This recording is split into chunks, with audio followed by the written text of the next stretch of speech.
Hago la pre-presentación. Perfecto, estamos grabando, Nahuel. Estamos grabando, bueno, buenas tardes a todos. Mi nombre es Nahuel Altieri, tengo el honor de presidir la Asociación Abogados del Fuero y tenemos hoy el honor de recibir a un colega, a un magistrado con una trayectoria muy destacada dentro de la justicia del trabajo de muchos años. Ya la contó cuando estuvo en el AFTE en vivo. Antes de ser juez de primera instancia fue secretario general de la Cámara, con lo cual tiene un conocimiento acabado de todo el funcionamiento de la Justicia Nacional del Trabajo, y es además un destacado expositor con conocimientos vastos de filosofía. De hecho, su tesis doctoral tiene mucho de filosofía. La he leído, como he escuchado atentamente sus disertaciones en todos los congresos, y realmente es muy interesante escucharlo por sus formas de disertar, donde introduce conceptos que van más allá del derecho propiamente dicho. Hoy estamos con un caso muy pragmático, así que Claudio, va a ser todo un desafío para usted ver cómo mete filosofía en esto que es tan pragmático, pero que a todos los que hacemos también cuestiones de riesgo del trabajo nos interesa sobremanera la cuestión de la ejecución.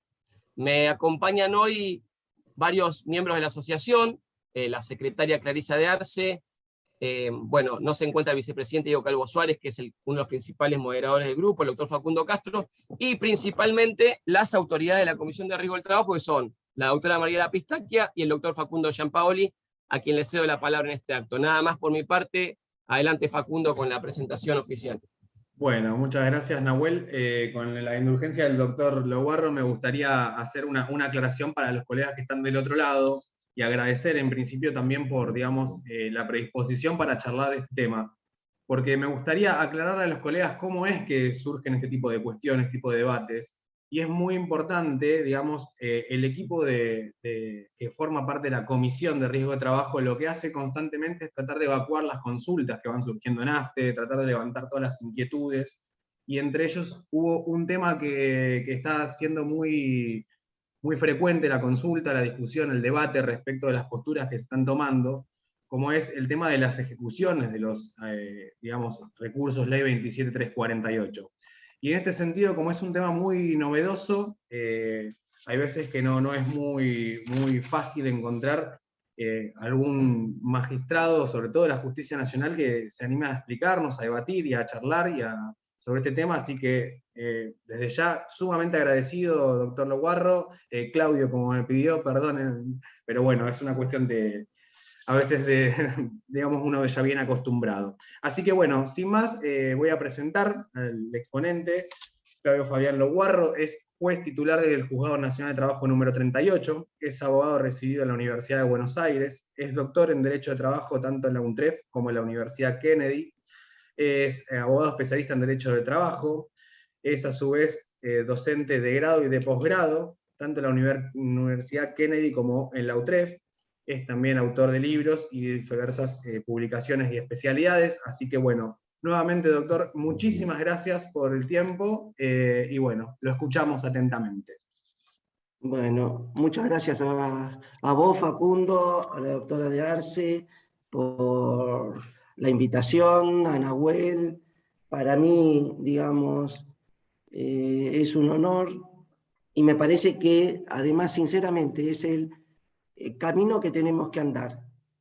Como estábamos hablando recién, en el diálogo, en el intercambio respetuoso y firme de las posiciones de cada uno, en la tolerancia a la verdad o media verdad que tiene cada uno, ¿no? Este es el camino que tenemos que recorrer, el de la escucha, el de poder con libertad y honestidad dar las opiniones de cada uno.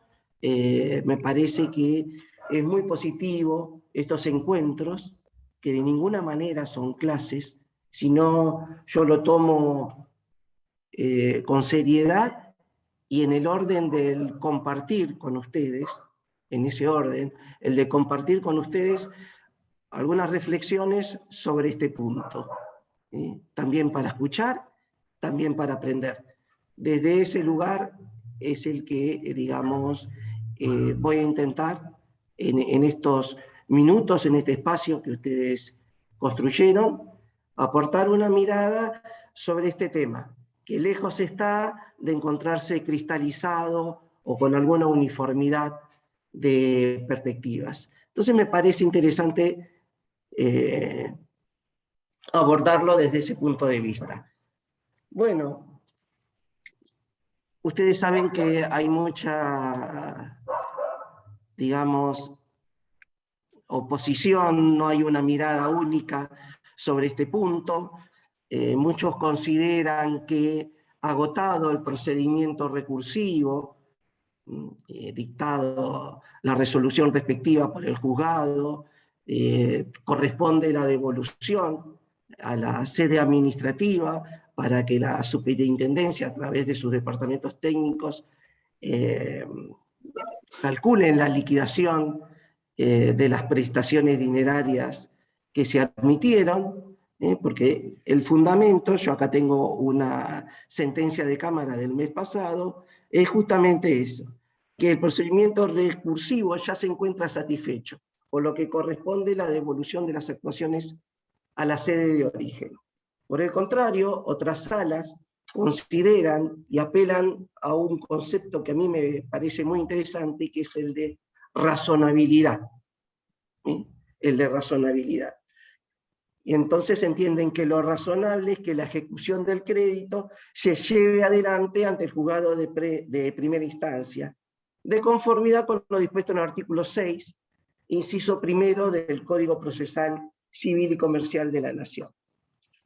Bueno, esto sería en lo sustancial el núcleo argumentativo de las dos posturas en controversia. Yo me he permitido, digamos, hacer análisis desde distintos puntos de vista, para ver si podemos agotar los diferentes planos que lleva esta cuestión. Entonces, voy a hacer y compartir con ustedes unas ideas desde el plano de los derechos humanos, del sistema interamericano de derechos humanos, a qué solución nos llevaría desde esa óptica. Después, desde el plano de la teoría procesal, desde el plano del punto de vista antidiscriminatorio, porque también confluyen cuestiones en orden a la discriminación. ¿Cuál sería la solución desde el punto de vista de la teoría de la argumentación jurídica? ¿Cuál desde el plano del derecho positivo? Y por último, ¿cuál sería la solución que sostendría a aquellas personas, digamos, que defienden un activismo judicial? Entonces, desde estas 6 perspectivas, yo voy a tratar de ir analizándolas para arribar a una conclusión sobre el punto. Me parece que esto es interesante, más que nada en momentos en que, como desde la psicología se dice, reina el sesgo de confirmación. O sea, el sesgo de confirmación es que nosotros escuchamos únicamente a quienes comparten nuestra mirada. Entonces, para soslayar eso, digo, vamos a analizarlo el punto desde distintos planos. Bueno, comencemos con el punto de vista del Sistema Interamericano de Derechos Humanos. Como sabemos, estamos entre colegas, la Convención Americana, el Pacto de San José de Costa Rica, es un tratado internacional que, dicho rápidamente, prevé derechos y libertades que tienen que ser respetados por los Estados partes. La Convención establece que la Comisión y la Corte son los órganos competentes del pacto. Fue adoptada en noviembre de 1969 y entró en vigencia en junio de 1978. No vamos a detenernos mucho sobre la importancia enorme, la relevancia de este sistema interamericano de derechos humanos, digamos, en pos del objetivo que acabamos de hablar. Basta recordar la importancia que tuvo, digamos, para desandar, digamos, el flagelo que fue la última dictadura militar en nuestro país. Si buscamos derecho comparado, por solo marcar 2 hitos, la importancia que tuvo el Sistema Interamericano de Derechos Humanos, que incluso obligó a la reforma de la Constitución de Chile, la Constitución de Pinochet, cuando trató el caso La Última Tentación de Cristo, que era un caso de censura previa. Recuerdo también la condena que sufrió Perú, en el caso Barrios Altos de Perú, cuando dispuso la nulidad de una ley de amnistía ante una masacre cometida por un grupo paramilitar, por marcar algunos de los hechos más relevantes de su jurisprudencia. De ahí la importancia que tiene para nosotros y para nuestro punto en orden a los derechos sociales conculcados. El derecho internacional, digamos, de los derechos humanos ha desarrollado estándares, de ahí lo tomo, para tratar de verificar cuándo estamos en presencia de un recurso judicial que lo consideremos idóneo y efectivo, para reclamar, por ejemplo, en nuestro caso, la vulneración de derechos fundamentales. Estamos hablando de derechos fundamentales, derechos que agravian el derecho a la salud y por ende a una vida plena. Entonces, este Sistema Interamericano de Derechos Humanos ha establecido 4 temas centrales para responder a esta pregunta. Primero, y que alcanzan a la obligación de remover obstáculos económicos para garantizar el acceso a la justicia. El segundo tema, los componentes de un debido proceso administrativo.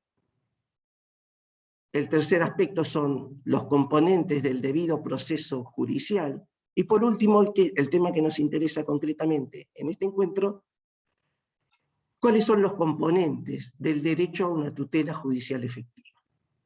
Reitero, ¿cuáles son los componentes al derecho a la tutela judicial efectiva? Y aquí ha establecido algunas consideraciones que a mí me parecen esclarecedoras. De acuerdo con esta jurisprudencia del Sistema Interamericano de Derechos Humanos, el concepto de efectividad del recurso presenta 2 aspectos. Uno es un aspecto normativo y otro, muy descuidado, es un aspecto empírico. Ambas variables son relevantes. El aspecto normativo, que es el que generalmente se trata, establece que un recurso es efectivo si es idóneo, es decir, si tiene potencial para establecer si se ha incurrido o no en una violación de un derecho humano y proveer lo necesario para remediarlo. Ese es el plano normativo. Ahora bien, hay un plano muy descuidado, que es el plano empírico. Y esto tiene que ver con que ese recurso a una tutela judicial efectiva no puede ser ilusorio. Y es ilusorio cuando no cumple su objeto. Es ilusorio cuando no es efectivo. En este orden, la Comisión Interamericana de Derechos Humanos ha puntualizado que el criterio relevante, también a fin de evaluar el plazo razonable de un proceso, no es la cantidad de actos procesales que se llevan a cabo, sino su eficacia. Por eso, fíjense que el Sistema Interamericano de Derechos Humanos pone como énfasis a destacar que el plazo de los procesos debe comenzar a contarse desde el inicio de las actuaciones administrativas y no desde su llegada a la etapa judicial. O sea, el plazo de los procesos desde el inicio de las actuaciones administrativas. Y lo que es más relevante, ha precisado que la etapa de ejecución de las sentencias debe ser considerada parte integrante del proceso y que debe ser contemplada a la hora de examinar la razonabilidad del plazo de un proceso judicial. Y esto tiene que ver con la solución final de la controversia. Y es una cuestión a la que los jueces no nos podemos soslayar. O sea, el rol del juez no se agota en la decisión del caso, no se agota en la sentencia, sino cumple su finalidad cuando aquello que decidió se realiza. O sea, nosotros no nos podemos abandonar a una comodidad dogmática en donde nuestra función únicamente es declarar quién tiene razón, sino que para el caso de condena, digamos, la tutela judicial efectiva tiene que ver con la realización, con la ejecución de aquello que se mandó acatar. Porque en última instancia, lo que está en juego es el sistema democrático de nuestras instituciones. Y esto lo tenemos que subrayar con énfasis. Vemos lo que pasa cuando las sentencias no se cumplen. Vemos lo que pasa cuando las sentencias son desoídas y no tienen ninguna consecuencia. Ahí lo que está en juego también por extensión son los sistemas, es el sistema propio democrático. Es nuestro sistema de vida, es nuestro sistema justamente que tanto nos costó recuperar. Recordemos lo que pasa, por ejemplo, con las sentencias incumplidas en materia de seguridad social. Muy bien. Y esta falta de compromiso, digamos, con lo que se decide, también la jurisprudencia del Sistema Interamericano de Derechos Humanos ha declarado que es una flagrante violación al artículo 25 de la Convención, con lo cual también tenemos base normativa para sostener con énfasis nuestras posiciones. Los estados deben garantizar el cumplimiento de dichas decisiones judiciales en forma inmediata. Y la Comisión Interamericana de Derechos Humanos ha establecido que no resulta válido requerir a los afectados que impulsen acciones adicionales de acatamiento, sea en cualquier ámbito, administrativo o judicial. Las sentencias están para ser cumplidas. Sería ilusorio que la protección judicial pudiera ser desoída sin ninguna consecuencia. Veamos el tema desde el punto de vista de la teoría procesal. La solución desde la teoría procesal, desde la teoría general del proceso. Bueno, los maestros en esta disciplina, Alsina, Palacios, nos han enseñado que el complejo fenómeno jurisdiccional presenta un triple aspecto.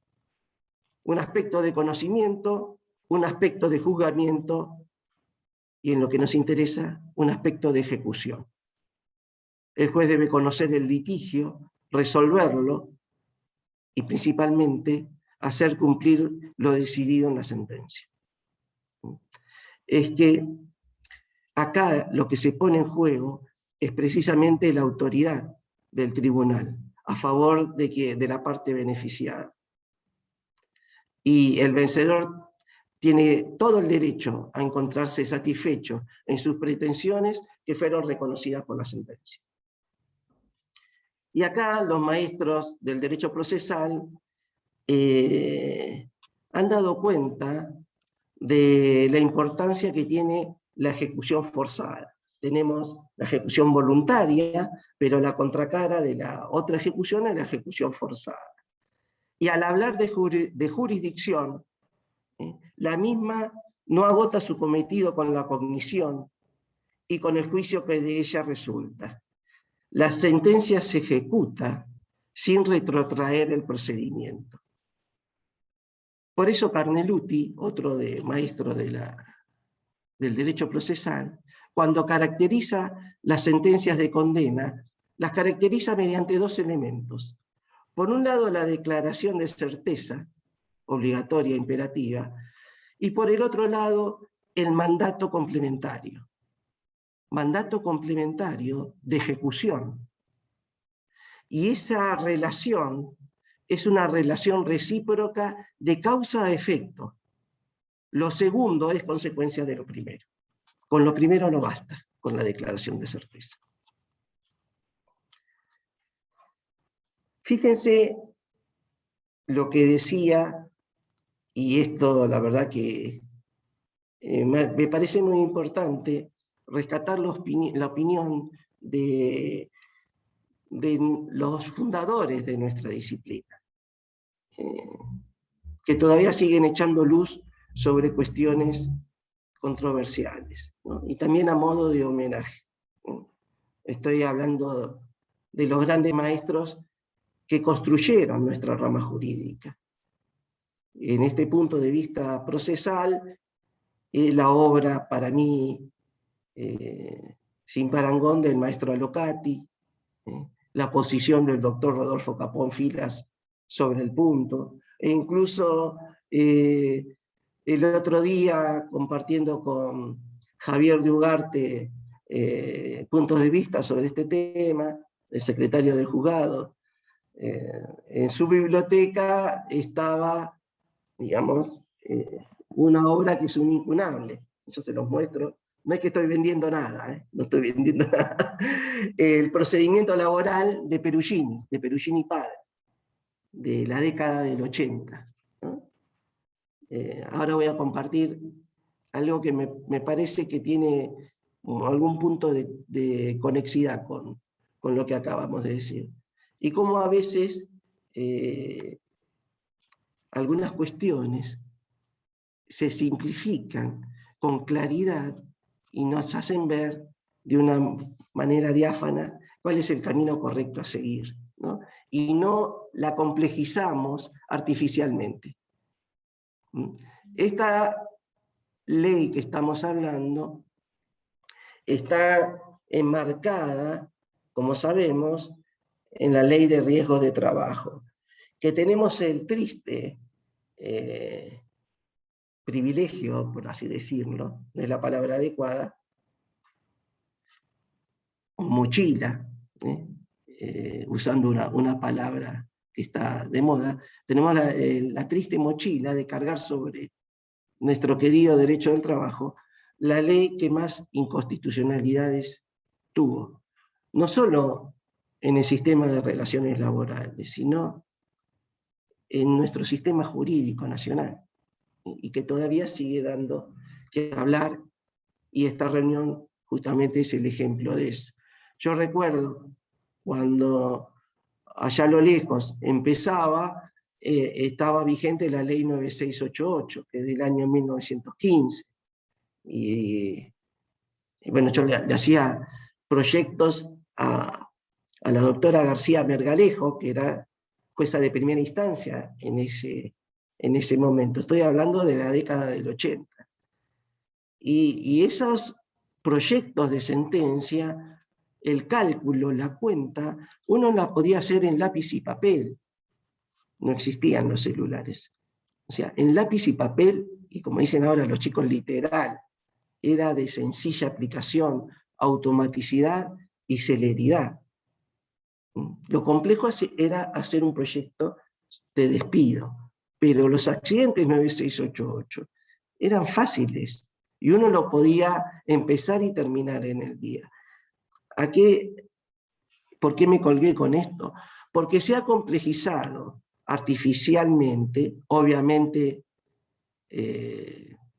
sin inocencia alguna, en cuestiones, digamos, que tendrían que ser totalmente de otra manera, automáticas, predecibles, celéricas, porque en algún momento de nuestro análisis intelectual, sea cual fuere, en algún momento de esa reflexión, nos tenemos que poner en el lugar del otro. No hay ninguna teoría, ninguna concepción, ninguna definición, ningún análisis que se pueda extraer de eso, menos en una materia de derecho social, de derecho humano como la nuestra. O sea, yo no puedo decidir como si estuviera solo en el mundo, desde mi zona de confort y desde mis necesidades básicas satisfechas. En algún momento tiene que estar el componente principal de situarme en el lugar del otro. que tuvo un accidente, que tuvo una enfermedad, y que tuvo que sostener 5, 6, 8 años un reclamo para que un juzgado le dé la razón, porque no le dieron la razón al inicio.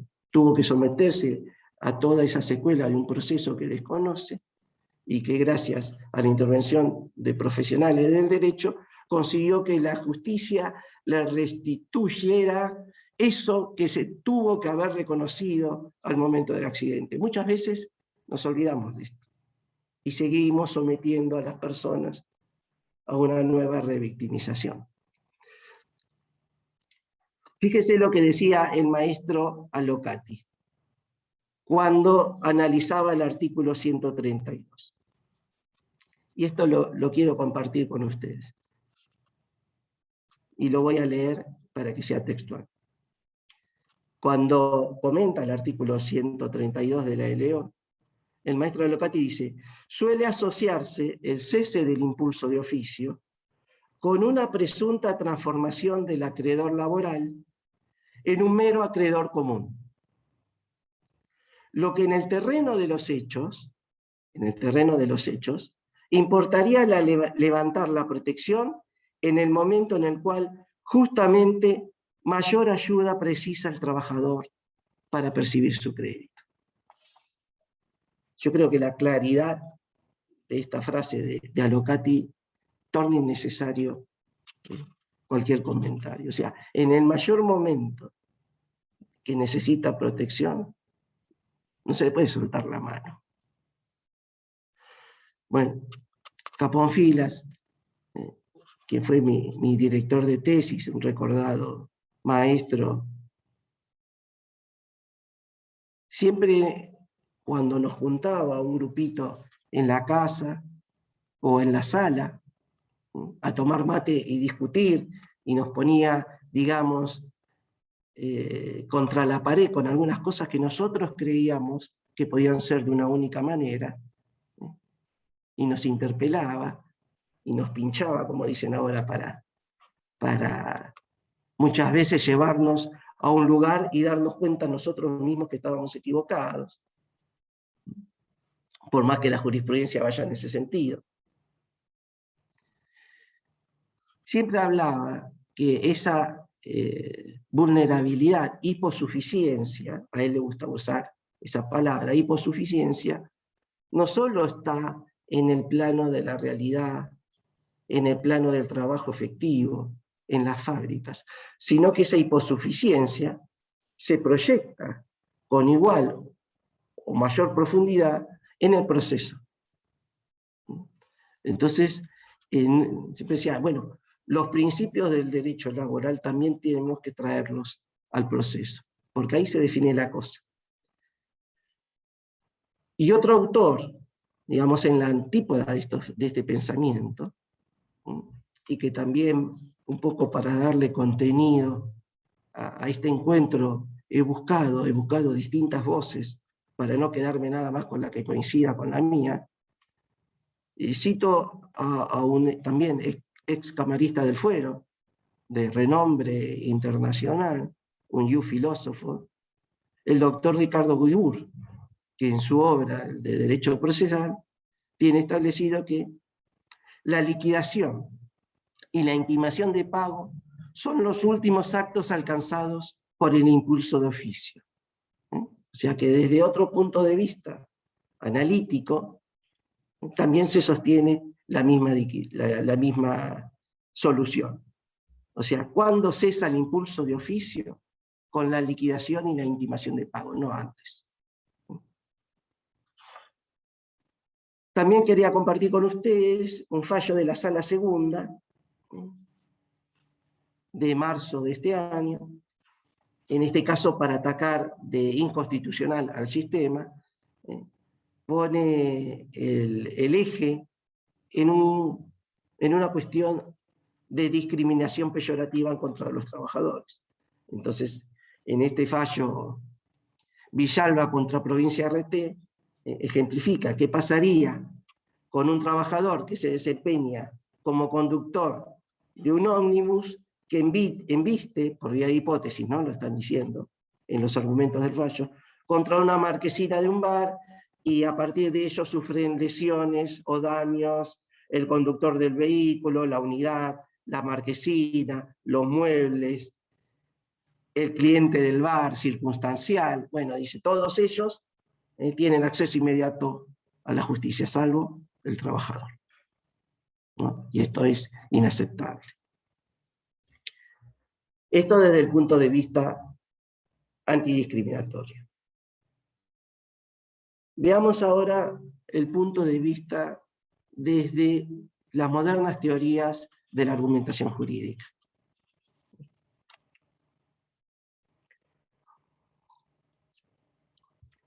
Que lamentablemente en nuestro país este tema de las teorías de la argumentación jurídica no ha tenido el desarrollo académico que desde mi perspectiva se merece. Porque me parece que dan el punto clave de la labor jurisdiccional. O sea, el gran triunfo de la dogmática jurídica ha sido el de pensar que el derecho es una ciencia objetiva, que el derecho es una ciencia aséptica, donde no entra la subjetividad, y de ahí la construcción del valor seguridad jurídica como valor fundamental al cual uno tiene que pretender alcanzar a toda costa. Que todas las decisiones sean previsibles, que se pueda hacer predicción sobre lo que van a decidir los jueces, porque, reitero, estamos ante una ciencia objetiva donde la ley es el ideal a alcanzar. Todos sabemos que el presidente de nuestro Tribunal Superior de la Nación ha dicho, y esto lo digo con todo respeto, que hay que abrazarse a la ley. Entonces, la ley para algunos, desde nuestro sistema continental, es el valor supremo de todo sistema jurídico. A diferencia, por ejemplo, del common law, en donde la solución es del caso concreto. La ley, como sabemos, es genérica y abstracta, pero los problemas son concretos y específicos. Entonces muchas veces se quiere, con force, hacer entrar el caso dentro de una ley, por más que no vaya ese caso concreto dentro de esa ley. Entonces se construye un silogismo forzado, y ahí vienen las falacias de argumentación. Por eso me parece que es importante también trabajar este tema desde el punto de vista de las teorías de la argumentación jurídica, y dejar de lado la abstracción y el esquematismo, porque eso nos lleva a lugares que distan mucho de brindar soluciones justas. La argumentación judicial tiene permisión encontrar la mejor interpretación que se concilie con la mejor solución del caso concreto. ¿Cuál es la mejor solución para el caso concreto? Y reitero, un juez no tiene que decidir como si estuviera solo en el mundo. ¿Qué es lo que nosotros tenemos que defender? A mí me lo enseñó un gran maestro del derecho también, Pedro David, que fue presidente del Tribunal Penal Internacional, cuando juzgó los crímenes de lesa humanidad en la ex Yugoslavia. Y que él decía, ¿qué es lo que nosotros tenemos que defender? Pedro David, que fue camarista de casación penal, primero fue juez laboral. Entonces, me parece también, fue juez laboral a los 27 años. Por eso me parece interesante su mirada. Él decía, mira, Claudio, lo que tiene que defender el juez es el cuerpo de valores existente en la sociedad. Los valores existentes en la sociedad. Con lo cual rescata el plano axiológico de toda decisión. ¿Por qué? Porque decidir un caso no es justificarlo. Decidir es elegir un camino u otro, pero yo con eso no estoy justificando mi decisión. La justifico cuando expreso las razones que he tenido en vista para tomar una decisión. y no otra. Y con esto posibilito el control social. Y con esto posibilito recuperar un poco de la legitimidad social que los jueces y las juezas hemos perdido. O sea, recuperar a través de nuestras argumentaciones y también posibilitar el control de la decisión.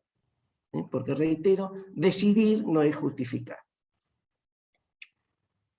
Consustancial a este me gustaría también traer a colación otro punto de vista que mientras un poco delineaba esta charla, me encantó y me produjo gran satisfacción recordar algunas cosas que en el trajín uno se va olvidando.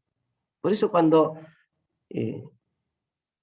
uno tiene la oportunidad de ser invitado, y yo agradezco, también uno se enriquece con la escucha de los otros y también se enriquece, como les sucede a ustedes, con la investigación de un tema.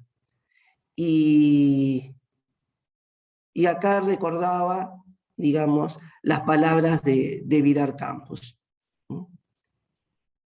que con su brillantez habitual, él decía que el juez es el administrador de justicia. Con ley es el administrador de justicia sin ley, y es la administración de justicia, es el administrador de justicia contra ley. Con ley, sin ley, e incluso contra la ley. ¿Por qué? Porque acá lo principal, lo que rescataba el gran maestro Vidal Campos, que el valor justicia prevalece sobre la ley. Y está en nuestra Constitución, en el preámbulo, cuando se destaca afianzar la justicia. Y afianzar la justicia es uno de los pocos elementos que nos ha dejado la Constitución histórica de 1853. Afianzar la justicia.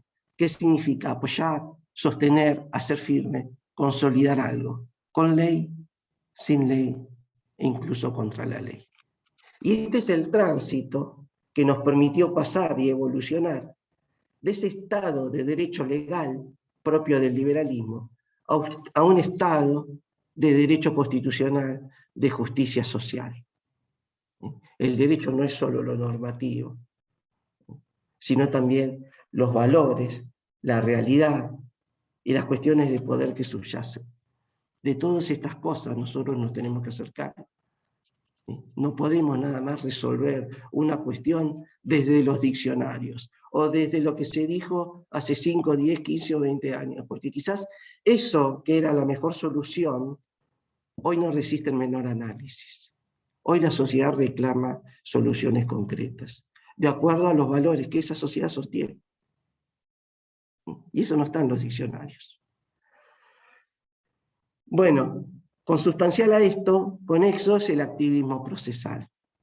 Y acá me parece también que hay sustento para sostener que de ninguna manera podemos devolver las actuaciones a sede administrativa para hacer una liquidación de las prestaciones que ya han sido establecidas en grado de certeza en sede jurisdiccional. La ley 25.488 de reforma al Código Procesal Civil y Comercial de Nación del año 2001, que entró en vigencia en mayo del 2002, ha efectuado una importante modificación en el Código Procesal Civil y Comercial, reformando más de 60 artículos, derogando 18 e incorporando otros 4. Pero más allá de eso, el tema de la celeridad, de la simplificación y de agilizar los procesos, que antes de esta reforma lo establecían en cabeza de los jueces, de los magistrados, como una facultad potestativa, ahora es un imperativo legal. Yo diría, es un imperativo legal y principalmente es un imperativo ético. Es una verdadera obligación para los magistrados de la causa.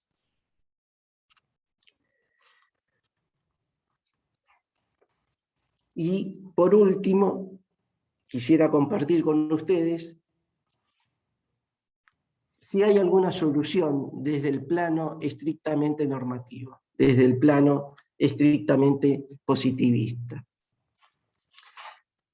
Y llego a la misma conclusión, incluso apelando a los cuerpos normativos que sostendrían una solución contraria. Y digo esto porque el propio artículo 1 de la Ley 27.348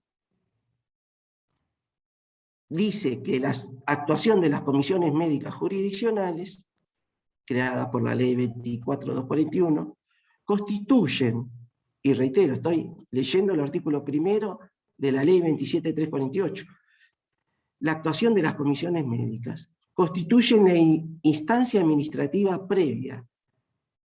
Y en el segundo párrafo dicen que su resolución agotará la instancia administrativa. O sea, del propio articulado de la Ley 27.348 dice que la resolución que se adopte en las comisiones médicas agota la instancia administrativa. Por lo tanto, lógicamente no puede sostenerse de forma válida la procedencia de una nueva remisión a una instancia administrativa que ya se agotó. Y tampoco puede sostenerse razonablemente que existan instancias administrativas y judiciales simultáneas.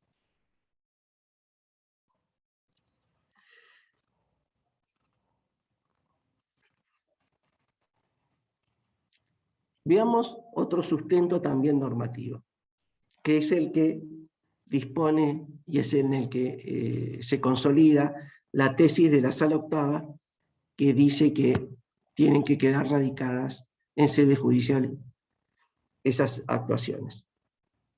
La regla especial del artículo 6 del Código Procesal Civil y Comercial de la Nación, que dice que a falta de otras disposiciones será tribunal competente en la ejecución de sentencia el del proceso principal.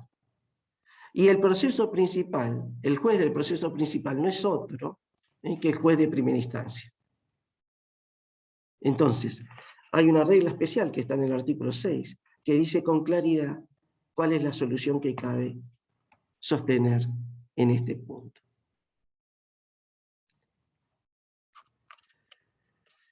Y que esta solución también se corresponde con los argumentos vertidos por la Corte en el famoso fallo Ángel Estrada, en donde dice que la atribución de competencia jurisdiccional a los órganos y entes administrativos debe ser interpretada con carácter estricto.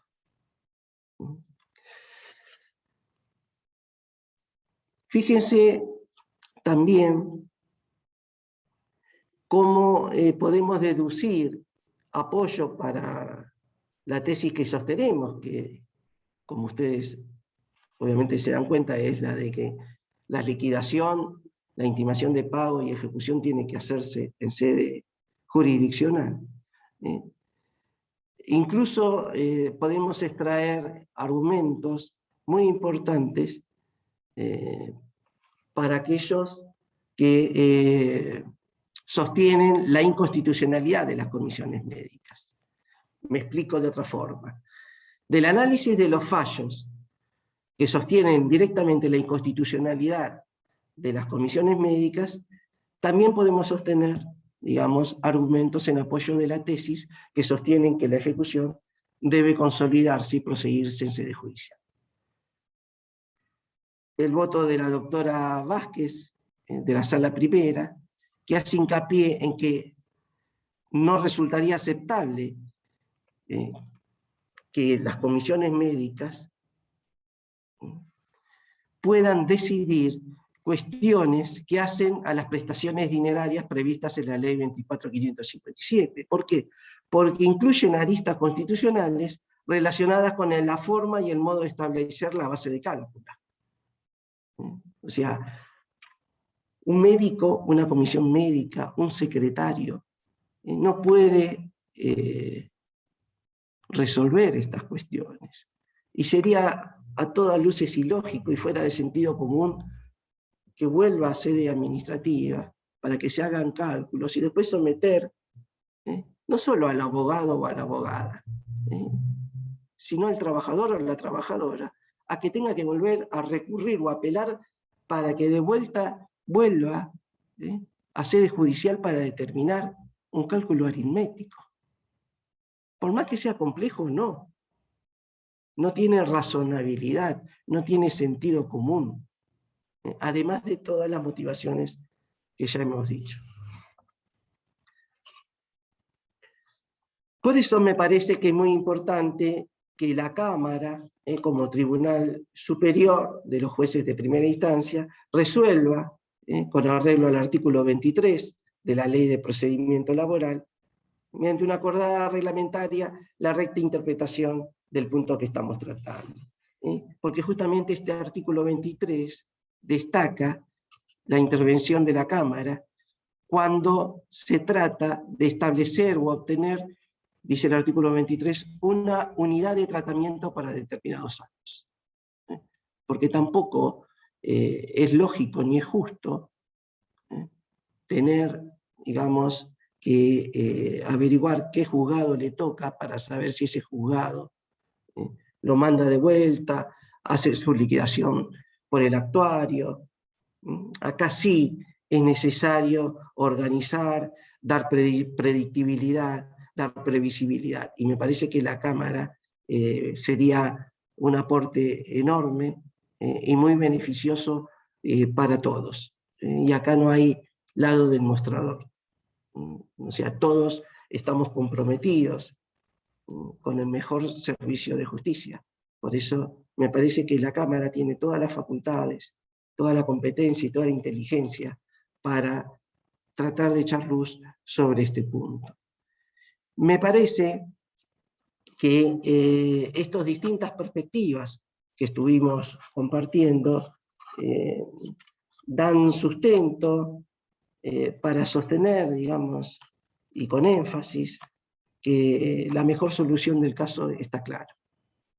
O sea, se tiene que cumplir la sentencia y se tienen que liquidar las prestaciones en sede jurisdiccional. Está en juego el imperio del derecho y también están en juego las instituciones democráticas. Y entonces, incumplido el pago dentro de los 5 días que manda la sentencia, el apercibimiento es la ejecución. Y la ejecución únicamente puede llevarse en sede jurisdiccional. Y si no se cumple, nosotros como jueces y juezas tenemos todas las facultades para hacer cumplir coactivamente aquello, que son las astreintes, que son esas sanciones combinatorias, que son eficaces para doblegar a quien desoye un mandato jurisdiccional. Y a quien, digamos, sometió a un derrotero de años, porque a veces nos perdemos de vista, a quien sometió a un derrotero de años para el cumplimiento de algo que tenía que ser, digamos, un resarcimiento inmediato. Así que, Facundo, si te parece bien, yo estoy a disposición para escuchar, para que otros colegas comparten su mirada, para discutir, aportar distintos puntos de vista. Así que, desde mi parte... Clarísimo, súper claro, doctor. Me gustaría hacer una aclaración respecto de, digamos, de los conceptos que usted ha traído a colación. En principio, digamos, de esto respecto de la utilidad que tiene la Cámara Nacional de Apelaciones de Trabajo a la hora de reglamentar a través de actos acuerdos, para evitar quizás, digamos, una atomización de criterios que conllevan muchos dispendios jurisdiccionales de ambos lados del mostrador, porque como usted dice, nosotros tenemos que estar hoy en día tratando de ver cuál va a ser la postura que va a tomar el juzgado o la sala que va a terminar interviniendo. A su vez, se multiplican los expedientes que suben a sala, a la Cámara Nacional de Apelaciones de Trabajo, y creo que no es algo que beneficie a nadie, ni al lado, digamos, del mostrador de la justicia, ni a los operarios como somos los abogados. Y en este sentido, la Asociación de Abogados del Fuero, allá por el mes de mayo, solicitó a la Cámara que reglamente, en el entendimiento de que la reglamentación no necesariamente implica la ratificación de un criterio. Y acá me gustaría hacer una salvedad. Nosotros, cuando hicimos este planteo, pusimos como ejemplo el acta 2669, que fue una reglamentación, y eso no quiere decir que los jueces que dictaron esta reglamentación asumieran un criterio no respecto de la validez constitucional del acta, a tal punto que, por ejemplo, esta, si mal no recuerdo, corríjame, doctor, fue dictada durante la presidencia del doctor Fera, el acta 2669, que aún hoy en día sigue sosteniendo la inconstitucionalidad de la ley. Pero sin perjuicio de lo cual, para aquellos abogados o aquellos expedientes que terminaran llegando a la justicia por recurso de ley, había que hacer una adaptación, porque era imposible, sino que cada juez tuviera su propio criterio. Como usted bien marca, doctor, las cuestiones jurídicas son opinables. Lo que pasa es que si tenemos 80 juzgados con 80 criterios distintos, y cada abogado va a hacer un planteo totalmente, digamos, diferente uno del otro, es realmente muy, muy difícil poder trabajar así y no nos beneficia a nadie. Yo me quedo con esto, es muy bueno que podamos hablar, es muy bueno que podamos, digamos, dialogar jueces, abogados, empleados judiciales para tratar de resolver estas cuestiones. Y sobre todo, antes de cederle en todo caso a Mariela, tengo alguna pregunta para hacerle, me quedo con algo que usted mencionó que para mí es súper importante, que es que la jurisdicción no es meramente declarativa. Y esto es muy importante porque a nosotros también nos ha pasado en otros supuestos, no interesa, digamos, mencionar cuáles fueron los organismos jurisdiccionales, pero que no nos han hecho lugar, por ejemplo, astreíntes en la ejecución de una sentencia firme y consentida. Entonces, digo, la ejecución y el cumplimiento de la sentencia judicial es una parte sumamente importante, si no la más importante, porque si no, como usted dice, la jurisdicción es como que el juez renunciara a la jurisdicción, al imperium, por así decirlo. Entonces, creo que esto es insoslayable y la verdad es que le agradezco nuevamente muy, muy claro conceptualmente.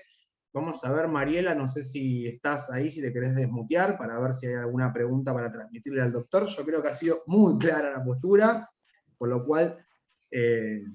Sí, sí, obviamente la postura del doctor está clarísima, es la que creo que tenemos nosotros también, la mayoría por lo menos que lidiamos con esto.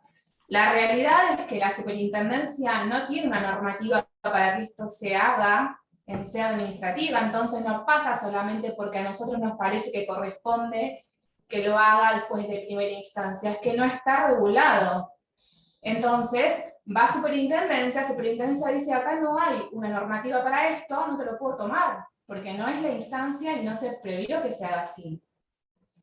Entonces, la realidad es que nos quedamos totalmente en la nada. En la práctica, y esto lo digo porque nos ha pasado a nosotros, lo que sucede es que la RT paga por afuera.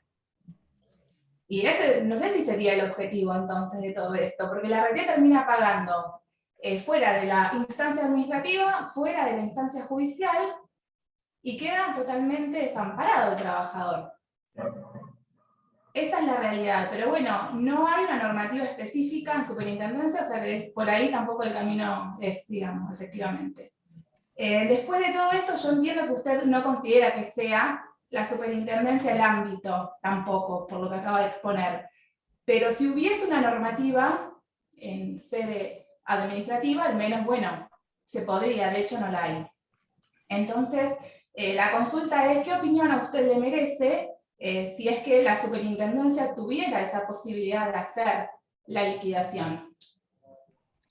Claro, o sea, yo por eso le puse la cita de Vidal Campos, ¿no? Con ley, sin ley y en contra de la ley, afianzar la justicia.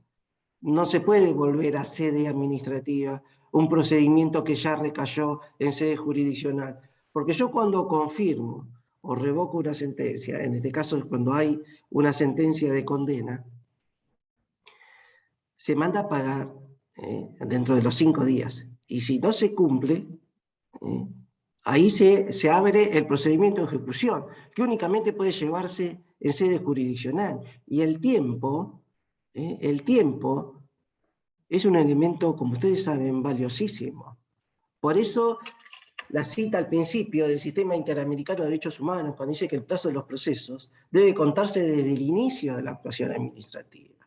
Y no podemos, más allá de que ahora es digital, someter a una persona a idas y vueltas, porque en el mientras tanto, ¿qué pasa?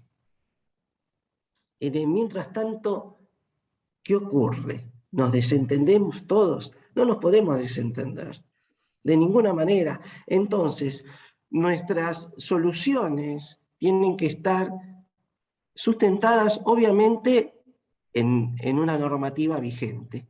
Pero las interpretaciones literales, por ejemplo, gramaticales, tienen que ser punto de partida, pero nunca de clausura de una solución final. La solución final es que se cumpla lo que se decidió. Y a este señor o señora lo venimos, digamos, llevando de un lado para el otro, me parece, ¿no? Y en algún momento, con firmeza, hay que decir, señores, ustedes tendrían que haber pagado hace 8 años, ¿no?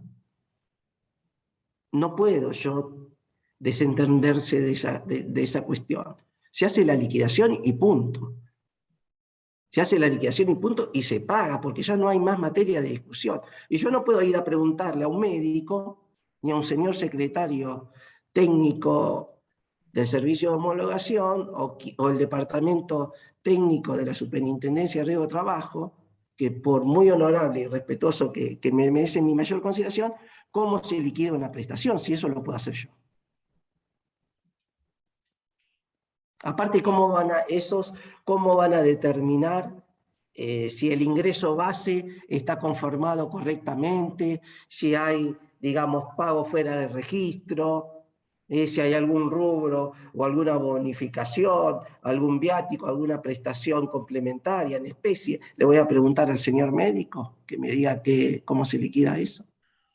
No resiste, me parece, un No, test de creo que tal cual, creo que no resiste demasiado análisis porque en realidad el argumento tampoco tiene demasiado sustento. El argumento de enviar a superintendencia los expedientes realmente, por lo menos no le encontramos un sustento legal, no hay, porque no hay ninguna reglamentación, como decíamos, pero tampoco en base a los derechos del trabajador. Le hago una consulta que nos deja acá el colega Atilio Gambuli. Dice, el juzgado 5 dictó sentencia ordenando remitir el expediente a la SRT para su liquidación. Apelé, la sala 10 confirmó la remisión. Dice, ¿ahora puedo hacer algo para intentar hacer la liquidación en primera instancia? Claro, yo, y no quiero eludir la respuesta, pero... No, es un caso, no, está, sí, igual, no, la respuesta sería que no.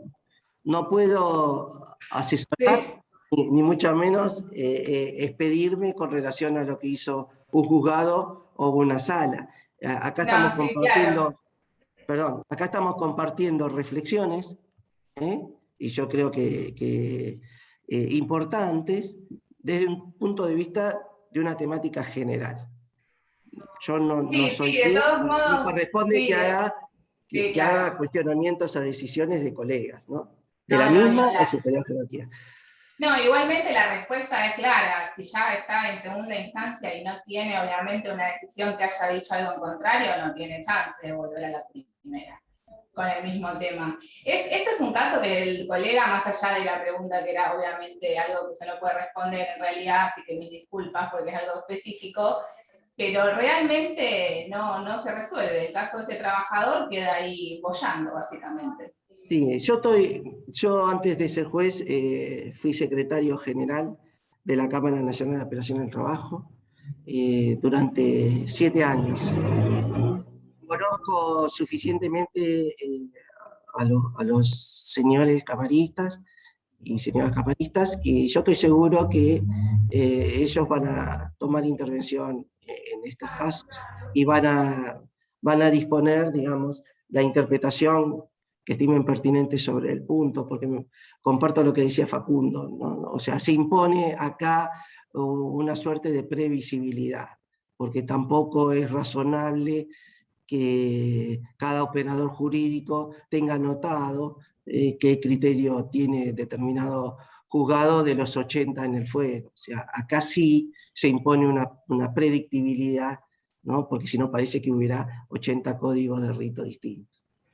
Sí, una de las cosas que usted decía en su exposición, que fue clarísima en todos los puntos, era justamente eso. Nosotros tenemos un sistema basado en la ley y a veces pareciera que es al revés, porque es como que dependemos mucho de los fallos y en realidad en un montón de cuestiones que hacen al riesgo de trabajo, estamos en eso, estamos en un common law parece, no estamos en un sistema que se rige por leyes, porque como que hay tantos vacíos y tantas cuestiones ambiguas, que estamos siempre ahí, no sabemos para dónde ir.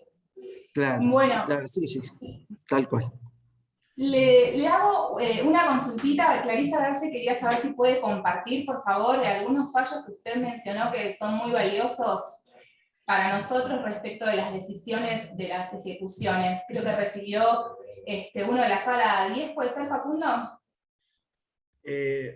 Nosotros tenemos registrado la sala séptima que se ha expresado en el sentido de que debe ser en sede judicial. No obstante, si el doctor, en última instancia, si no después me lo pasa por privado, nosotros lo que solemos hacer es cuando se sube el video al canal de YouTube, luego lo que se hace es la documental que pone a disposición el exponente, se sube en un drive y se pone en los comentarios para que ustedes lo puedan descargar. Lamentablemente, doctor, ¿por qué tenemos que hacer esto? Porque es el trabajo que hoy en día nos toca, que usted dice que no es el adecuado y tiene toda la razón del mundo. Nosotros hoy por hoy tenemos que estar rastreando cuáles son los antecedentes que van surgiendo de diferentes juzgados y salas para tratar de predecir la interpretación del derecho. Y en este sentido es bastante trágico, porque como usted dice, la realidad es que con un acta acuerdo esto podría solucionarse, inclusive quizás con un llamamiento plenario. Lo que pasa es que el plenario, por lo general, va a llegar mucho más tarde de la problemática que va a surgir en un principio, porque tendríamos que tener antecedentes de salas contrapuestas.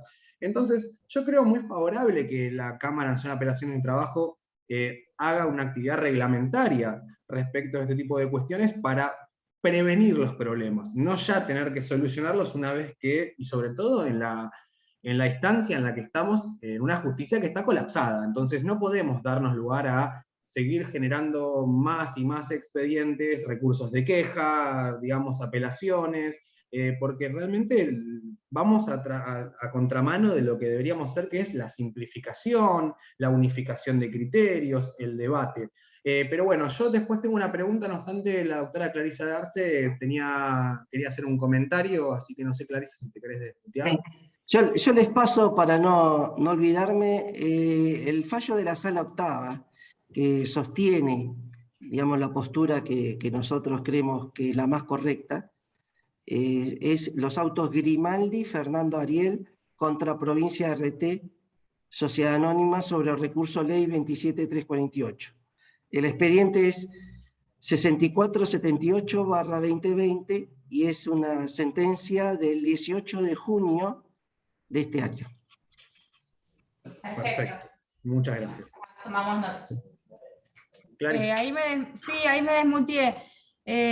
Muchas gracias, doctor, por los antecedentes y todos los argumentos que, bueno, prontamente van a poder ser utilizados por todos los colegas que los necesiten. La verdad que, lo voy a parafrasear a usted, hoy estoy con el sesgo de confirmación a pleno, porque la verdad que estoy totalmente, sí, trato de tener siempre un pensamiento crítico, pero hoy no puedo estar más de acuerdo con su mirada trialista, ¿no?, de la situación, con su análisis de cómo está operando el derecho en la realidad. Y la verdad que está muy bueno participar de estas jornadas porque me ha usted dado dos argumentos, dos reflexiones nuevas sobre el descalabro que nos plantea este sistema. Uno es el relativo al plazo, como usted explicaba, los estándares de la Corte Interamericana, que ya han delineado que el plazo razonable tenemos que empezar a computarlo desde el inicio de las actuaciones administrativas. Entonces, acá tenemos otro problema enorme con la reglamentación que deriva del artículo 32 de la resolución 298, otra situación de armar un rompecabezas de jurisprudencia con los pocos fallos que empiezan a salir, uno que es el que primero hemos tomado conocimiento, el de la Sala 4, que ha decretado el exceso reglamentario del artículo 32 de la 298, para el que no se acuerda, es aquel que establece que el plazo va a comenzar a correr, o sea, el 10 acuo es desde que se cumplan los requisitos formales de admisibilidad de cada uno de los procedimientos especiales regulados en comisión médica. Entonces, usted acá nos está poniendo blanco sobre negro el plazo desde el inicio de las actuaciones administrativas y no desde que se cumpla todos los requisitos formales, que la administración, por otra parte, no tiene un plazo específico para resolver cuándo cuándo eso ocurre o cuándo no ocurre, ¿no? Eso le agradezco porque la verdad es un argumento importantísimo que me parece que se nos estaba pasando de largo porque nos quedábamos con el exceso reglamentario de la 298. Y la otra reflexión que me ha inspirado escucharlo, como usted bien dijo, el artículo 1 de la ley 27348, cuando hizo el análisis del plano normativo, dice expresamente que la resolución recaída por la comisión médica es la que agota la vía administrativa.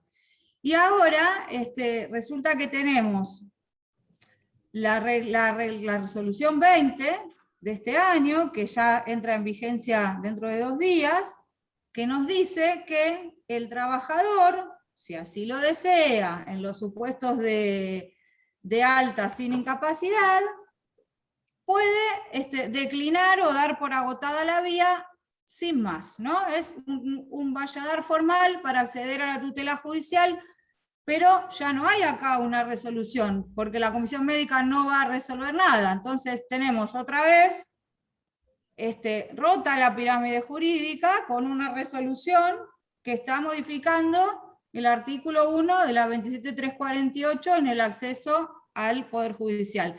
Esto es un pensamiento que acabo de elaborar recién, seguramente tendrá que ser mucho más pulido que esto, pero bueno, la verdad que nos encontramos, yo no sé, esto es un Frankenstein, le digo yo, de una norma encima de la otra, una norma de más arriba que modifica la de abajo, está bien, pero después vienen las resoluciones, las disposiciones, y bueno, nada, ojalá que se ponga blanco sobre negro como usted sostuvo y podamos tener algún criterio, porque la verdad tampoco está bueno ni para los juzgados ni para las salas estar resolviendo planteos de estos temas. Entonces hay que tratar de simplificar el trabajo de todos, los de un lado y los del otro.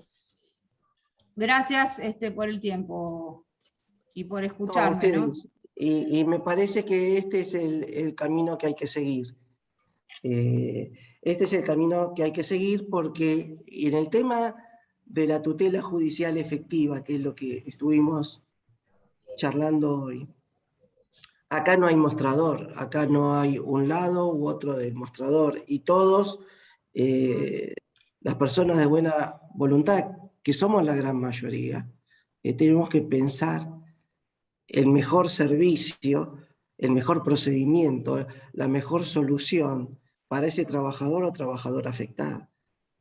Y por eso también yo rescato y valoro muchísimo, porque son ustedes los profesionales del derecho, con creatividad, a veces con énfasis y con energía, muchas veces con demasiada energía, pero está muy bien, los que nos obligan a nosotros a replantearnos algunas cosas que pensábamos cristalizados, que pensábamos que eran de una manera y que no podían ser de otra. O sea, muchas veces, yo cuando veo los análisis de jurisprudencia y todo, o los medios de comunicación que dijo la Corte tal cosa, no, la Corte dictaminó, ¿no? Está bien, dictaminó, ¿luego de cuánto tiempo? ¿Y quién fue la persona que tuvo la creatividad, la justicia en su cabeza, para forzar un cambio de jurisprudencia? Entonces, sin abogados, sin abogadas, no hay derecho del trabajo, no hay jueces del trabajo, no hay justicia. Entonces, yo rescato, y no soy el único, la labor de todos ustedes. Y me parece que el camino es ese diálogo fecundo, porque reitero, en el tema del mejor servicio de justicia, acá no hay mostrador. Entonces, me parece muy importante la labor de todos ustedes y les agradezco esta posibilidad de compartir algunas reflexiones sobre este punto que yo estoy seguro que va a ser objeto de reglamentación por la Cámara. Estoy seguro porque, reitero, he trabajado en la Cámara y yo sé que ellos también están muy, pero muy preocupados y pendientes de brindar la mejor solución posible a todo esto, todos estos temas que nos atraviesan.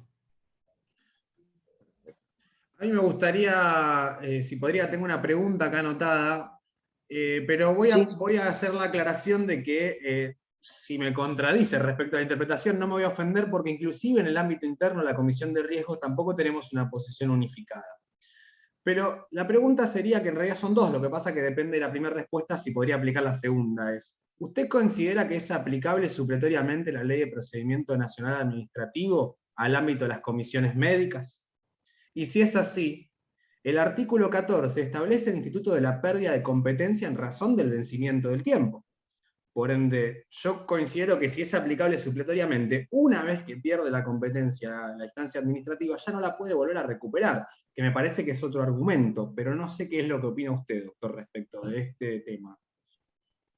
Sí, yo estoy de acuerdo con esa interpretación, pero, digamos, me parece más importante establecerlo desde el punto de vista de la tutela judicial efectiva de los derechos.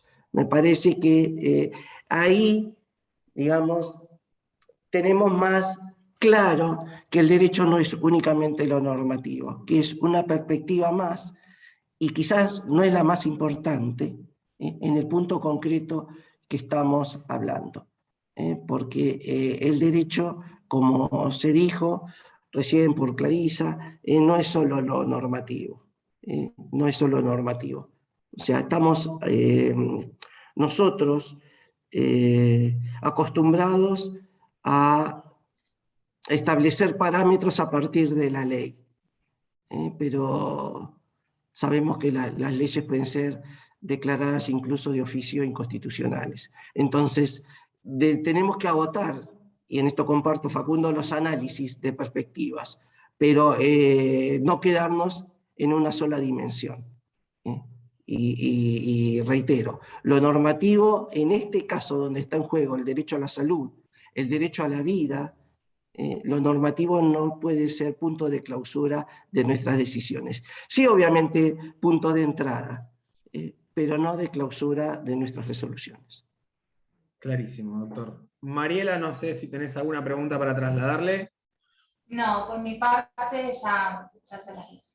Bueno, entonces voy a hacer un anuncio, doctor, y le voy a ceder la palabra desde ya. Nuevamente, muchísimas gracias en nombre de la Comisión de Riesgo de Trabajo de la Asociación de Abogados del Fuero por el tiempo.